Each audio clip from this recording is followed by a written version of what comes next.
कि ये तमाम जो फराइज है हमारे ऊपर, अरकान इस्लामी हम जिन्हें कहते हैं, नमाज है, रोजा है, हज है, ज़कात, ये तमाम हमारे ऊपर बाज़ाब्ता तौर पे आके फर्ज होते हैं कि जब हुजूर मेराज पे जाते हैं।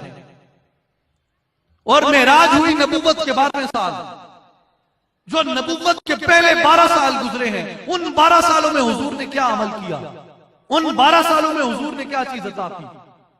उन 12 सालों में हुजूर रिसालत महब सल्लल्लाहु अलैहि वसल्लम ने अपनी महफिल में बैठने वाले, अपनी मजलिस में बैठने वाले, अपनी सोबत में बैठने वाले, उनके दिलों के ऊपर हुजूर ने अपनी निगाह करम से उनके दिलों के ऊपर जो गुबार थी मादियत की, उनके ऊपर जो दुनियादारी का, ये नफसानियत और शैतानियत का जो जंग था, हुजूर ने उस जंग को उतार कर उनके शीशों को साफ कर दिया। और वो तरीका क्या था? हुजूर ने फरमाया लिकुल्लि शैइन सिकालतुन व सिकालतुल कुलूब ज़िक्रुल्लाह। हर चीज को साफ करने के लिए कोई ना कोई आला होता है, लेकिन दिलों को साफ करने के लिए अल्लाह का जिक्र है।